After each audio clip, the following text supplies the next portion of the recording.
Look 24:36 से 40 में यूं लिखा है, वे ये बातें कह ही रहे थे कि वह आप ही उनके बीच में आ खड़ा हुआ और उनसे कहा, तुम्हें शांति मिले।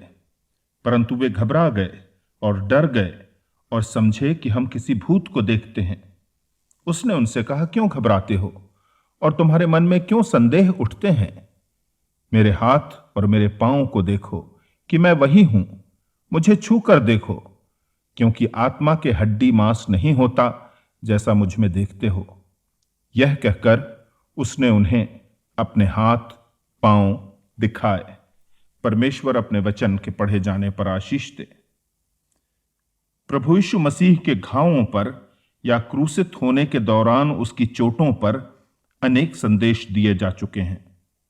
उनकी व्याख्या में प्रमुख बात जो प्रतिपादित की गई है वह यह रही है कि मानव उद्धार के लिए उसके द्वारा सही गई पीड़ा परिपूर्ण थी। समग्र मानवता के पाप के लिए जो दंड उसने भोगा उसका परिपूर्ण होना एक अनिवार्यता थी। इसीलिए इन चोटों के द्वारा जितने प्रकार की शारीरिक, मानसिक और आत्मिक वेदनाएं संभव थीं, वे सब उसने सही। अनादर की वेदना, व्यंग और उपहास की वेदना और अहम के कुचले जाने की वेदनाएं मानसिक यातनाएं थीं। कृतज्ञता और विश्वासघात की वेदना, मित्रों से अलगाव की वेदना, पूर्व से ही परिणति जानने की वेदना तथा मुख्यतः परमेश्वर से अलगाव की वेदना आत्मिक वेदनाएं थीं। उसकी शारीरिक पीड़ा भी परिपूर्ण थी। उसने जो जो आघात सहे, जो जो चोटें सही, वे उन सभी प्रकारों की थीं जो मेडिकल साइंस में जानी जाती हैं। थप्पड़ों और घूंसों की चोटें जिससे मांसपेशियां कुचल जाती हैं और सूज जाती हैं। चमड़े में धातु के टुकड़े और हड्डी लगे कोड़ों की मार की चोटें जिससे चमड़ा और मांसपेशियां फट जाती हैं। कांटों के ताज से लगी चोटें जिससे शरीर छिद जाता है और कांटों के टूटे टुकड़े शरीर में दर्द उत्पन्न करते हैं। कीलों और सलाखों से हुए घाव जो मांसपेशियों और नसों को फाड़ देते हैं और उन घावों पर लटकते हुए शरीर के बोझ का खिंचाव जो मांसपेशियों को तोड़ देता है। पसली में भाला मारे जाने की चोट जो न केवल मांसपेशियां लेकिन शरीर के भीतरी अंगों को भी फाड़ डालती हैं। इस प्रकार प्रभु यीशु मसीह ने कुचले जाने की, फाड़े जाने की, छेदे जाने की और काटे जाने की सब प्रकार की पीड़ाएं सही और उसके बाद मृत्यु को उपलब्ध हुआ। 3 दिन बाद वह पुनः जी उठा। किंतु आश्चर्यजनक तथ्य यह है कि पुनरुत्थित शरीर हर प्रकार से स्वस्थ और उज्जवल तो रहा, घाव भी सब स्वस्थ हो गए, किंतु घावों के निशान बने रहे। इसीलिए प्रभु यीशु मसीह ने लूक 24:39-40 के अनुसार अपने शिष्यों को अपने हाथ और पैर के घावों के निशान दिखाए। जो परमेश्वर घावों को स्वस्थ कर सकता है, मृतक शरीर को जिला सकता है, वह घावों के दाग क्यों दूर नहीं करता? परमेश्वर के सारे कार्यों या अकार्यों का कोई ना कोई कारण होता है, कोई बात निरुद्देश नहीं होती। तो फिर प्रभु यीशु मसीह के घावों के दाग साफ न होने में परमेश्वर का क्या उद्देश्य है? प्रथम बात यह है कि इन घावों के दाग प्रभु यीशु मसीह को पहचानने का एक साधन बन गए। लूक 24:36-40 में वर्णन है कि पुनर्जीवित प्रभु शिष्यों के बीच प्रकट हुए और उनसे कहा, तुम्हें शांति मिले। शिष्य भयभीत हो गए, सहम गए, संदेह करने लगे और सोचने लगे कि वे कोई प्रेत देख रहे हैं। यीशु ने उनसे कहा, तुम्हारे मन में क्यों संदेह उठते हैं? मेरे हाथ और मेरे पांव को देखो कि मैं वही हूं। प्रभु यीशु के हाथ और पांव की चोटों के दाग उसके पहचाने जाने का कारण बन गए। यशायाह ने 53:5 में भविष्यवाणी की थी कि वह हमारे ही अपराधों के कारण घायल किया गया, वह हमारे अधर्म के कामों हेतु कुचला गया। उसके घायल और कुचले जाने के निशान कायम रहे, जिससे विश्वास किया जा सके कि वही मसीह है जिसकी भविष्यवाणी शास्त्रों में है। मसीहियों के जीवन में भी चोटों के निशान पाए जाते हैं। कुछ चोटें शारीरिक होती हैं, कुछ मानसिक, किंतु मसीहियों पर चोटों का होना अनिवार्य है। बाइबल के अनुसार मसीहियों पर न केवल यह अनुग्रह हुआ है कि उस पर विश्वास करें, किंतु यह दया भी हुई है कि उसके लिए दुख भी उठाएं। गलतियों 6:17 में पौलुस कहता है, मैं यीशु के दागों को अपनी देह में लिए फिरता हूं।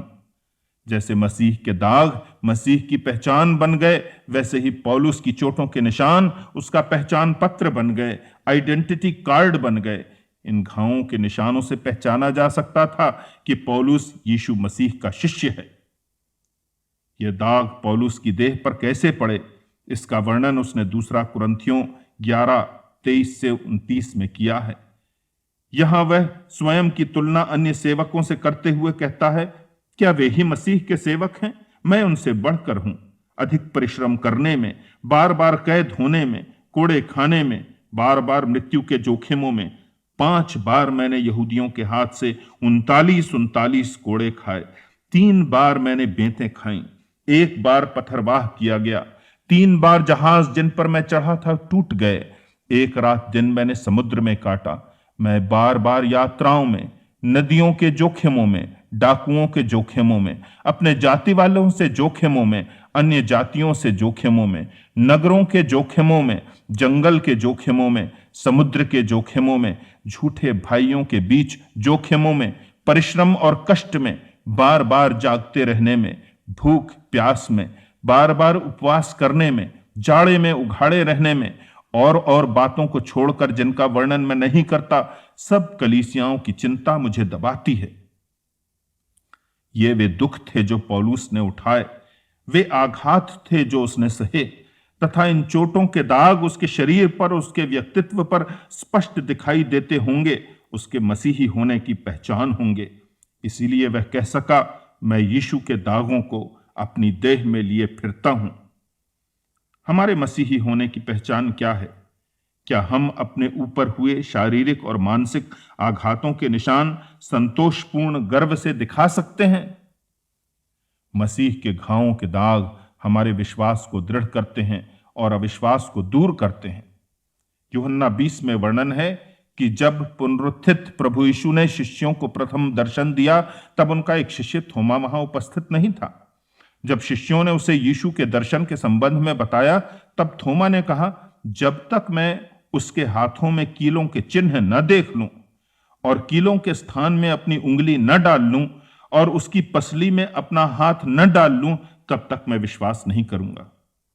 8 दिन पश्चात जब प्रभु ने पुनः दर्शन दिए और थोमा वहां मौजूद था, यीशु ने थोमा से कहा, अपनी उंगली यहां लाकर मेरे हाथों को देख और अपना हाथ लाकर मेरे पंजर में डाल और अविश्वासी नहीं परंतु विश्वासी बन।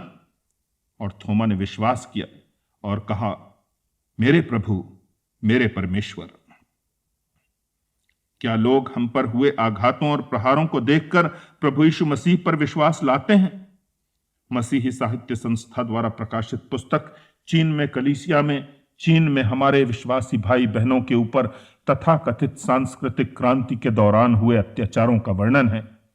उसके 82 और 83 पृष्ठ में वर्णन है, जिसे ज्यों का त्यों मैं आपके सामने पढ़ूंगा। हाल ही में सुसमाचार की पुनः बहुत प्रगति हुई है, क्योंकि 10 भाई बहनों को निर्भयता से सुसमाचार सुनाने के कारण मार पीट कर बांध कर कैद में डाल दिया गया। उन्होंने प्रभु के लिए दुख उठाने को मिस्र के खजाने से कहीं अधिक बहुमूल्य जाना। वे निर्धनता और बंजर इलाकों में सुसमाचार का प्रचार करने लगे। प्रचार करते समय उनकी आंखों से आंसुओं की धारा बहती, जिससे पास से निकलने वाले लोग, गलियों में फेरी लगाने वाले लोग, मसीही और गैर मसीही रुक जाते और सुनते। यहां तक कि भविष्य बताने वाले लोग भी पवित्र आत्मा द्वारा छुए गए और फूट फूट कर रोने लगे। वचन सुनकर बहुत से लोग खाना पीना और अपना काम, यहां तक कि घर लौटना भी भूल गए। यह संध्या तक चलता रहा और फिर भी लोग तितर बितर नहीं हुए। भाई और बहन तब तक प्रचार करते रहे जब तक वे बिल्कुल थक ना गए, परंतु भीड़ उन्हें जाने नहीं देती थी। जब दुकानें और फैक्ट्रियां बंद हो जाती तो उनके कामगार भी सुनते रहते, परंतु फिर उनके अधिकारी सक्रिय हो गए और उन्हें पकड़ा गया। फिर उन्हें बांधकर उन्होंने बिजली का झटका देने वाले डंडों से मारा, उनके मुंह पर भी जूते मारे और मार मार कर उन्हें बेहोश भी कर दिया। जब वे होश में आए, वे प्रार्थना करने, गीत गाने और प्रचार करने में फिर संलग्न हो गए। एक छोटी बहन जिसकी उम्र 14 वर्ष की थी, वह बेहोशी के बाद जब होश में आई तो उसने देखा कि बहुत से लोग उनसे उस सताव के कारण सहानुभूति प्रकट कर रहे थे। अतः वह फिर से प्रचार करने लगी। उसके शब्द थोड़े थे और उसकी आवाज धीमी थी, परंतु लोग अपने आप को रोने से नहीं रोक सके। फिर उन्होंने पश्चाताप करके यीशु में विश्वास किया। जब इस युवा लड़की को और उसके मित्रों को अधिकारियों द्वारा बांधा और मारा गया, तो अनेक लोगों ने उनके चेहरों पर अजीब भाव देखे। वे मुस्कुरा रहे थे। उनकी आत्मा और उनका चेहरा इतना जीवंत और मनोहर था कि लोग उनसे पूछने लगे कि वे शर्मिंदा क्यों नहीं हुए। वे इतनी छोटी उम्र के थे, फिर यह सामर्थ्य उनके पास कहां से आई? उन्होंने उन्हें बताया, जिससे सब लोग सुसमाचार सुन सकें। उनके इस आदर्श को देखकर अनेक लोगों ने यीशु पर विश्वास किया। हमारे दाग, जैसे यीशु के घावों के दाग, हमारे विश्वास को दृढ़ करते हैं। प्रभु यीशु मसीह के घावों के ये दाग उसके अलंकार हैं, उसके मेडल हैं, उसकी ट्रॉफीज हैं। जैसे स्पोर्ट्स में या अन्य क्षेत्रों में उत्तमता या विजय के लिए ट्रॉफीज प्रदान की जाती हैं, हम उन्हें गर्व से दिखलाते हैं, उसी प्रकार प्रभु यीशु मसीह को उसकी विजय के लिए घावों के ये दाग दिए गए। प्रथम इसलिए कि उसने मृत्यु पर विजय प्राप्त की। प्रकाशित वाक्य 1:17 से 18 में वह कहता है, मैं जीवता हूं, मृत्यु और अधोलोक की कुंजियां मेरे ही पास हैं। फिर द्वितीय इसलिए कि उसने पाप पर विजय प्राप्त की। वह पाप रहित था और हमें धर्मी ठहराने के लिए उसने अपना बलिदान दे दिया। तृतीय इसलिए कि उसने शैतान पर भी विजय प्राप्त की। इब्रानियों 2:14-15 में लिखा है कि मृत्यु के द्वारा उसने शैतान को निकम्मा कर दिया और जो शैतान के दासत्व में थे उन्हें छुड़ा लिया।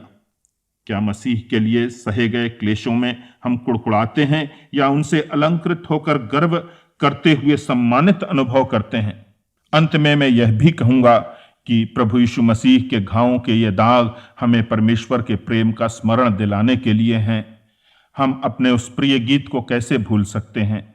देख उसके सिर हाथ पांव के घाव, यह कैसा दुख और कैसा प्यार, अनूठा है यह प्रेम स्वभाव, अनूप यह जग का तारणहार।